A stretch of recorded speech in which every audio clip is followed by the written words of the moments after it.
Ladies and gentlemen, this is your captain slurring. We're about to depart. We'll be cruising at 35,000 feet, give or take a few thousand feet. The weather along the route will be cloudy with a chance of cocktails. Is the ground supposed to be spinning like that? Brothers, sisters, comrades and friends, welcome to Bat Country Airlines.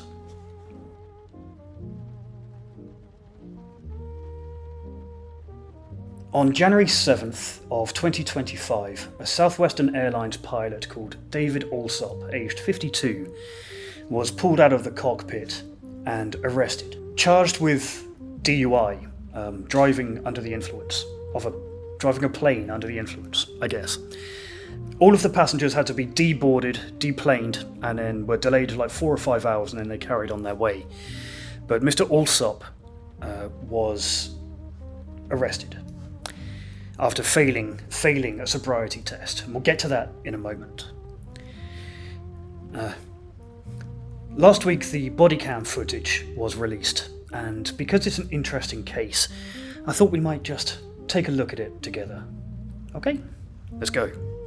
So now we cut to the footage, the moment Captain Alsop has been removed from the cockpit. Let's go. Good morning, sir. Good morning. How are you? You doing okay? Yeah, fine. When was the last time you had something to drink? Last night. So straight out of the gate, not much small talk there from the police. How much have you had to drink? Straight away. When was the last time you had a drink? And the pilot, there's a moment of surprise on his face when he peeks out of the cockpit doorway to see them. Let's just take it back for a moment. Go. Good morning, sir. Good morning. How are you? You doing okay? Yeah, fine. When was the last time you had something to drink? Last night. It's not a good start for this guy, is it? He's about to have a very bad day. It's going to make you very defensive. Anytime the police summon you anywhere, it automatically makes you very defensive. Your barriers go up. So I'm willing to cut this guy a bit of slack that he's kind of automatically defensive. I think he would be. But like the very first words he says are slightly incriminating. And it's worth taking it back again. I'll let it flow after this, but it's worth taking it back again and listen for the slight slur in the delivery. Why? You doing okay? Yeah, fine. When was the last time you had something to drink? Last night. About how many hours ago? Like 10 hours ago, at least. How many drinks did you have? A few beers, sir. A few beers. That's how much DUI people always drink, isn't it? It's always a few beers. Define a few beers. A few beers. Define a few beers. Like 3. Okay. Yeah. What'd you drink? Light beer. Miller Lite. Miller Lite? Yeah. Anything else? Nope. Okay. Who were you with? My FO. Okay. The FO, the first officer, so the pilot and co-pilot were out drinking together 10 hours ago. That's what we've established so far. The police are being quite aggressive, quite blunt with him already, and perhaps that's for the best. But so far, there's no kind of detective work being done, is there? They're not trying to sound him out and get a sense of what he's like, whether he's drunk or not. They're just like, have you had a drink? When was it? What was it? How long ago? Yep. Would you be willing to provide field sobriety with me right now? No. Why not? There's no need. Well, I can smell an odor consistent with an alcoholic beverage. Oh, sorry. Okay. Please. What is that? Okay, so he refused a field sobriety test on the grounds that there is no need. The cop says he can smell alcohol, and then the pilot just kind of randomly spits out his gum and says maybe it's this. He actually spat it on the floor. A perfectly sober thing to do when the police suspect you of something. I can smell alcohol on you. Rose. Do you have any fresh ones that haven't been in your mouth? Yeah. Right in my bag. Okay.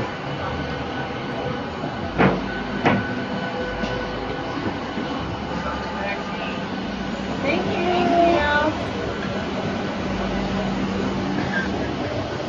I can smell it. I can smell it. I love these body cam footage videos because you get an insight into how the cops kind of signal to each other and how they speak to each other and what to look out for. They were just confirming that they can both smell the alcohol on the pilot there. While the pilot has gone to retrieve his breath mints, as if that's going to prove like that's where the smell of alcohol is coming from. It's not logical so far.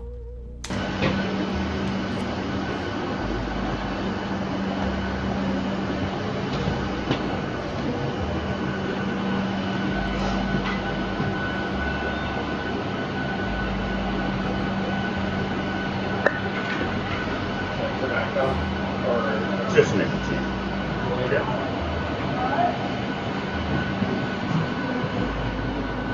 Smells mini. Smells minty, is what the cop said. The chewing gum, the nicotine chewing gum smells minty. Probably doesn't smell like alcohol. In fact, I have nicotine chewing gum right here, and does not smell like alcohol.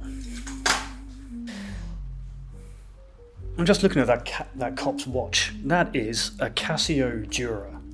That's a really slept-on watch. It's a quartz watch, but it's an excellent dive watch. And I'm a watch guy. I love my little vintage ones, but for everyday wear, I also wear a Casio because they're bulletproof. So I like this cop. I like his little moustache, and I like his taste in watches.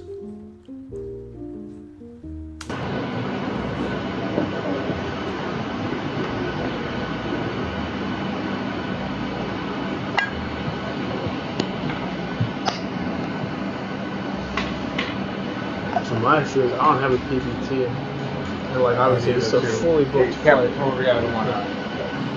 Here's the deal, we know, so what does that mean, 8 hours separated from the last rank?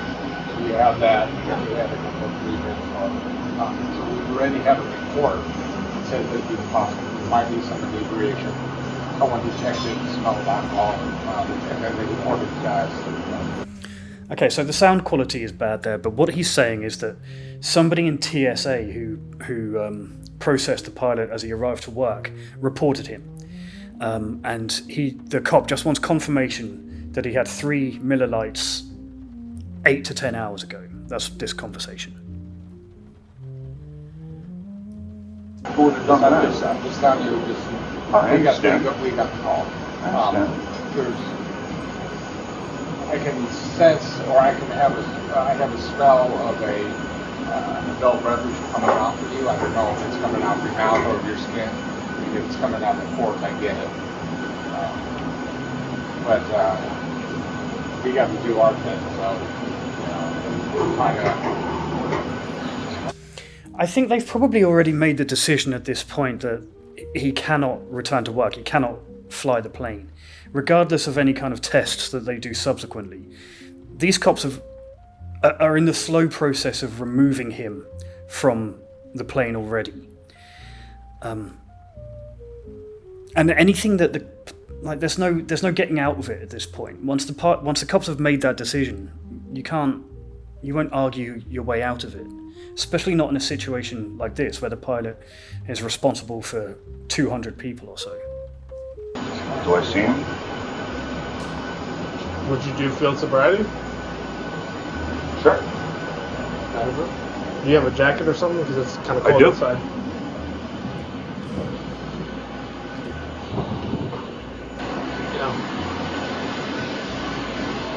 I'm gonna do the eyes first. Just watch it, because obviously I know you're not certified, so I have to do it, but just watch for clues and stuff. So. They're just going through the protocol for the field sobriety test. In particular, he mentioned the eyes, and I'll talk a bit about why they arranged that in the way that they did in a moment. Let's just watch it first. Because this would be a brand new uncharted territory. Well, I talked to the first officer also. Well, this can go quickly, but just come real quick. Okay, so do you have any health issues or anything? I'm sorry, you're a pilot, so you can't have any crazy health issues or any problems or anything. I noticed you wear contact or you got glasses. I do. Okay. So what I'm just going to ask you to do. Let me just go Away from the passenger? Yeah. Sure. Okay, so all I need you to do is the tip of my pen right here, this little white tip. I'm going to move it back and forth. I need you to follow it with your eyes, and your eyes only. Do you understand that? Yeah. You don't have any issues doing that for me? Okay. So just pay attention to the tip of this pen. Really quick, Okay, so a couple of things to note about field sobriety tests before we go through it. So the most important one is the eye test. And what the police are looking for is a thing called smooth pursuit. That is, whether your eyes glide from left to right or whether they're kind of jerky. And if you've been drinking, it's more likely that you'll stare and then your eyes will kind of jump from side to side. Whereas if you're sober, they'll just move very slowly from one side to the other. And that's a real big giveaway. And if the eyes jerk at the most extreme end of the range, that's usually a symbol that somebody has been drinking as well. So that's what the cops are looking for when they do that test. There's no way to fake it. But some people, like, not everybody's eyes are the same. So you can technically fail this test if you have a certain, like any number of conditions that affect the movement of your eyes. And that can cause you to fail the test. And the second thing is that when I say fail the test, in a field sobriety test, the police are not looking, there is no pass or fail, so to speak. You don't fail a field sobriety test, nor do you pass it. The police at that point are just gathering evidence. Okay, they're making observations about your movements. There is no pass or fail, really. But it is very, very unusual for someone to get pulled out of their car, put through a field sobriety test, and then allowed to go on their way. The police have generally already made the decision to detain you when they put you through that test. There are exceptions. I'm sure that many of you watching this have done it and then been released, so I know there are exceptions. But they are the minority. If you're pulled out of the car, the chances are you're already detained. Not to mention, while I'm ranting about field sobriety tests, they're also very subjective. And there is a certain training that the cops have to go through in order to be able to do it. As we saw in this video, one of the cops is certified to do it and the other one is not. But after the test, after you've been certified to do it, it's very much up to your interpretation whether somebody is performing soberly or drunkenly in it. And you can use that power to, to make someone spend a night in the cells if you want to. It's not very scientific, it's very subjective. You don't have to do it. If it's me, if I am sober and I get pulled over, I immediately want to do the breathalyzer or the blood test. I don't want to go through the humiliation of a field sobriety test, especially when I don't really trust them. The same is true of lie detectors, which are not ever admissible in court. There's no point doing one. Anyway, let's see how Captain Alsop performs on his sobriety test.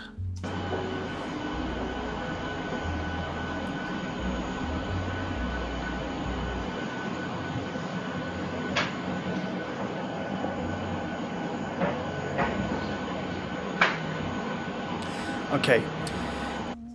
I know it's going to be hard for you to see that, but I think his eyes are jumpy. I don't think they are smooth. Maybe I'll take it back. Look directly into his eyes. I know the quality isn't very good, but see what you think.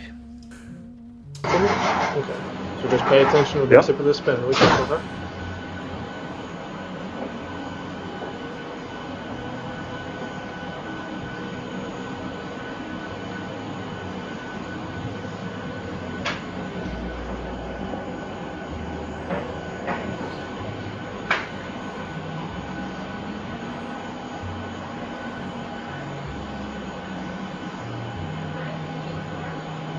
Alright, for this next exercise... It's open to interpretation, isn't it? And that's not good. It's not good that it's open to interpretation. It should be definitive in a case like this.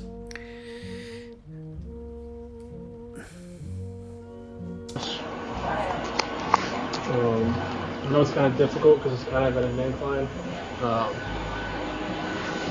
But just on here on this more flat surface, I need you to take a series of heel-toe steps. I'm going to explain it to you. What you're going to do is you're going to put your left foot or your right foot, whichever's more comfortable. I'm left-handed, so I'm using my right foot first. You're going to go heel-toe, and if you just take a step to the side really quick, you're just going to take a series of heel-toe steps and count out loud. 1, 2, 3, 4, 5. And you do that until you get to 10. Make sure you count out loud. Make sure you go heel-toe. Don't look down. Don't put your arms out for balance. Do you think you'd have any issues with that? No problem. Okay. I'll go up here so it gets well. You can start right there. All right, you ready? Yep. You may begin. 1, 2, 3, 4, 5, 6, 7, 8, 9. You can turn around and go the other way. 1, 2, 3, 4, 5, 6, 7, 8, 9, 10. Okay, so a little bit of a wobble, and he seems to be listing very slightly to the left. But, again, borderline, or like not even borderline. I wouldn't be able to tell. Can you? What do you think? Did he perform that well, or did he perform that badly? Leave it in the comments.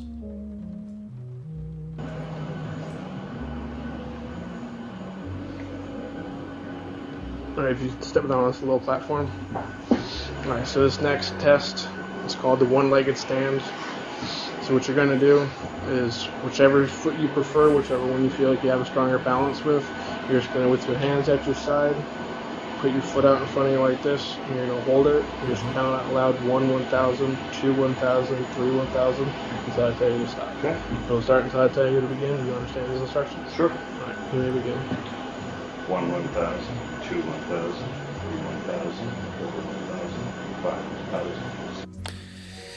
Now, at this point, it's worth mentioning that Captain Alsop is a decorated Air Force combat pilot who has seen combat and has done several tours, and became a commercial pilot after he retired. As far as I'm concerned, up to this point, up to this moment, he is a hero. And think about, let's assume for a moment that he is innocent. Imagine how humiliating this must be for this guy to go through this. As unusual as I think it is that his eyes were kind of maybe a little bit jumpy rather than smooth, is that enough to go on? But then are the stakes so high that if someone calls in that he smells of alcohol before he gets on the flight, surely he should be taken off the flight, regardless, out of an abundance of caution. However, what if he's pissed somebody off in TSA and they want to ruin him? This would be a very easy way to do it, wouldn't it? So this is more complex than it seems at first.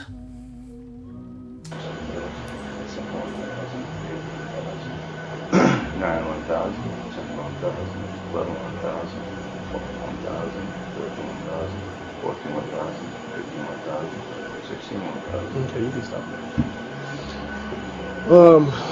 there. Just do me a favor and just hang on really quick. Here's a mince bag. I just gotta go talk with them for a minute, okay?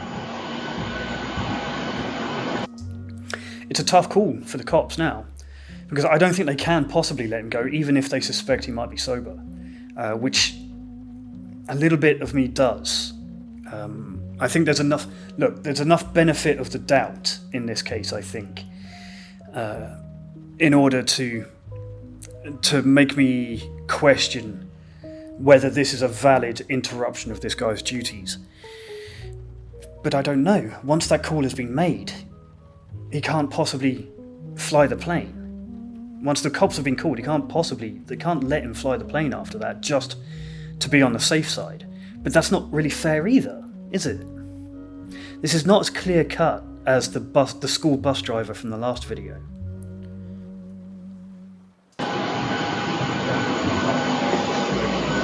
Yeah. I saw it, the next day. I didn't really see it in the walk-in turn, but I definitely saw the nystagmus. So, Okay, just to clear that up, because I can hear it in my headphones maybe better than you might be able to. He said, I don't see it in the walking, but I did see it in his eyes. And that was kind of my assessment as well. So 50-50 on this one. So, yeah. So, at this point, what would it be? DUI less safe if he doesn't agree to a blood draw, or? I'll give a smell to get over everything, and I'll try and stop the stagnants. So whatever you saw is what I'll put on there. Yes, sir. What's going on?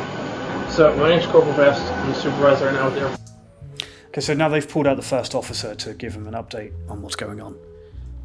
police department. So, did you guys go out and have a few drinks last night? Look at that body language on the first officer. His mouth is absolutely pursed shut. And I think I know why. I think it's because camaraderie amongst pilots is very deep. And this guy, this is like this is body language, like preventing him from saying anything incriminating to the cop about his friend, about his colleague. They're very protective of each other. And so are the unions. And I think that both of these pilots understand that they are both protected by the union, and it is in their interest to just not really say anything at this point. Let the union do the work afterwards. Assuming they're part of the union, which I assume they are. I met here we had a drink, yeah. Okay. So my problem is that right now, Sam, I'm talking to you, I don't smell anything coming off of you. I can smell a very strong odor, alcoholic beverage coming off of him. And that's a huge issue, regardless in general, whether we were standing on the side of the road, or the camera was right next to you, but it's an even bigger issue. Because there's probably 100 million. There's not that many people. It doesn't matter. It's got a point, yeah. But the issue is, I can detect it, and so obviously I don't know where you guys are based out of, where the hub is, but with the FSD that I just put him through, he did exhibit signs of impairment on top of the other officer as well. So I'm going to make a phone call to my supervisor, but there's a very strong possibility, or very strong probability, that he's going to be taking the shotgun in detention center for the willful intent to operate an aircraft while intoxicated. So if you need to start making some phone calls, then just go ahead and start doing it, okay?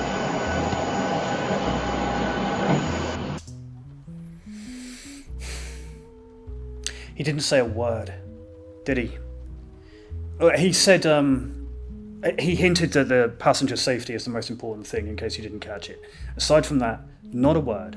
Didn't really mention drinking, didn't hint that he suspected the pilot was had been drinking, but also didn't say that he didn't suspect it. He just gave nothing away. Didn't say thank you to the cop or anything like that, just turned his back and walked away. That is training. It's training, and it's also camaraderie.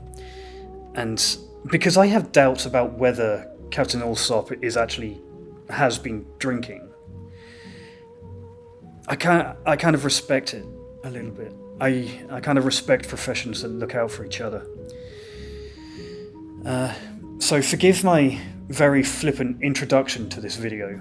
I hadn't watched the whole video the whole way through. As I've been watching it, I've become more and more unsure about whether the captain had actually been drinking. So I apologise for being flippant at the start, but here we are. Alright, so do you have any personal belongings on the plane? I do. What do you have on there? Just like your go bag and like a phone and everything? Yeah. Okay. So my issue is I'm trained in standardized field sobriety, and you've exhibited strong signs, and even after speaking with your first pilot, like, the issue is, would you agree to a blood draw to test your blood alcohol content? No. Okay, well, the issue is... Okay, so he said no to the blood draw. Again, look, there's a movie called Flight, right, with Denzel Washington. Because I drank the vodka. It is a very stupid film. I loved it, but it's very stupid. It's about an alcoholic pilot. And it gives you an insight a fictional insight into the way that airlines and manufacturers, plane manufacturers and pilots kind of operate together, and unions and lawyers. And this guy has rejected the blood test because I think that it might not... If there's a single bit of alcohol in his blood, it's better for him to not take the test. Because the lawyers afterwards can muddy the water enough that he's probably going to be okay. For better or worse, I'm not making a judgment call on that, but that's likely what will happen.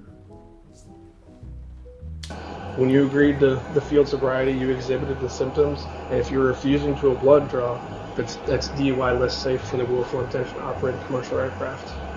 Seriously? Yes, sir. How did I fail? I did everything. The signs that you exhibited during those 3 tests, I'm able to articulate based off those and the odor coming off of your person. It's very consistent with DUI. Okay. I have a feeling like, on the one hand, a sober person at this point would be pleading for them to convince the cop that they're sober. So his reaction and his crossed arms, he's very, very defensive. His body language is very, very defensive. So that's on the one hand, is that I find it unusual that he's not defending himself more vehemently than he should be. And also that kind of ties into when people are drunk, they're also very belligerent. They're very bolshy, and that's kind of what the body language and the look on the face here has given me. It's a very belligerent, fine kind of body language. And that's common of people who've been drinking. But on the other hand, it's not in his interest to say anything at all right now. He's a pilot, he's smart. He knows that there's nothing he can say that's going to change the situation. So it is in his interest to not say anything. Let's continue. Well, yeah. So what do you want me to do? So what's going to happen is if you don't agree to a blood draw, it'll be DUI less safe. You'll be booked into the Chatham County Detention Center, and we'll give you a phone call. You can more than likely, because it's Tuesday, it's a weekday.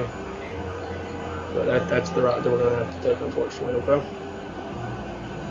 Okay. And if I did agree to a blood draw, then what? I mean, that's it's part of the ongoing investigation. That it's like, I did my part, but it's like your blood is the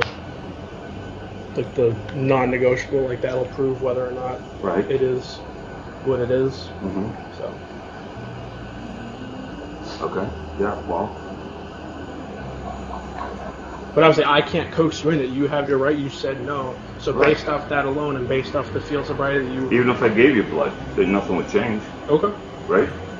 That is your willful choice that you were willing to make, but based off the calls that we received stating that people down in TSA could smell what smelled like alcohol coming off of your breath, and they're not trained. I am trained in odor and alcohol impairment. That's fine. I mean, nothing's going to change your mind. I didn't even talk to TSA today. I went to KCM. It's operated by TSA. Right. Okay. So, all right, I'll get my stuff, but whatever you gotta do. Okay. My officer is gonna grab your stuff. If you don't mind, we're just gonna head up to the patrol car, so that way we don't have to do all in front of the public eye. As long as you just be cool. One of the difficult things about this case is that I'm not convinced that he is drunk. The blood test would prove it, but he's unwilling to do it, and he doesn't have to, I suppose. But this is the kind of, even if he was vindicated, this is the kind of rumour that spreads amongst, flight attendants and that kind of thing. It can damage your reputation regardless. And if there is someone in TSA who had a vendetta against you that you were mean to that morning, so they just picked up the phone and said, hey, I think I smelled alcohol on the captain, that's enough to kind of put him under the spotlight in his career. And that's the danger of these kinds of situations, is that unless it's black and white that someone is drunk, unless it is black and white, even more black and white that they're an alcoholic, which I don't believe this person is, then there are risks involved in just casting aspersions like this. In just like, so far as from what I can tell, the only thing he's done wrong is smell of alcohol. And is that enough to potentially jeopardize someone's career progression? He's 52, 54 maybe. He's quite a young guy for a pilot. He's had a storied history and a great career in the Air Force. And now he's on YouTube, and people like me are passing judgment on him. And I'm not sure how fair that is. Oh, absolutely. So, But yeah, I'd like to. I can't grab myself myself. yeah, if you would like to, we can do that. Yeah.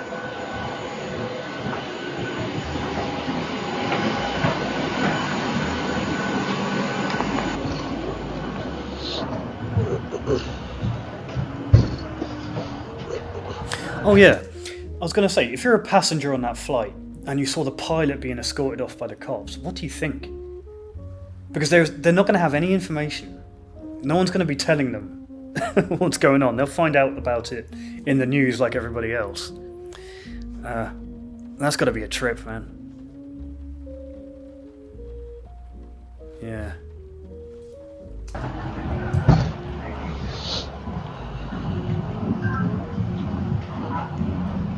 Contact at ground tower and air to gate 2. Proceed. Cockpit. Let's go out this way.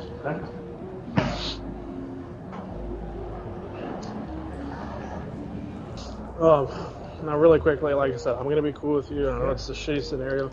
Do you have like a driver's license with you? Like I know you have all your airport credentials and everything. So I should get that just for document in Georgia. Okay, I think that's enough. The pilot is then handcuffed and driven to the local jail in Georgia.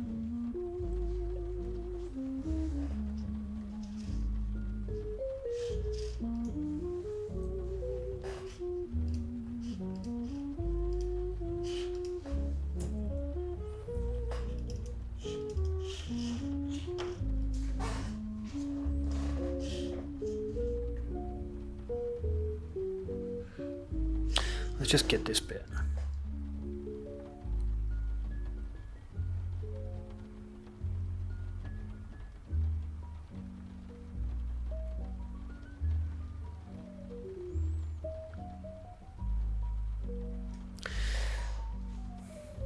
I'm just looking at that cop's watch. That is a Casio Dura.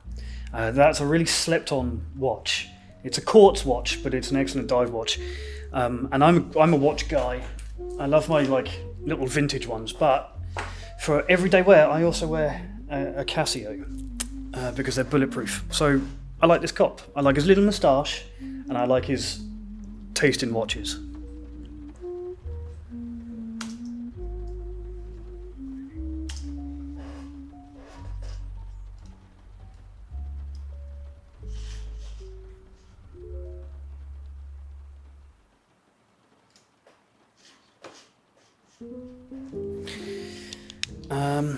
Okay, let's just go out of order for this.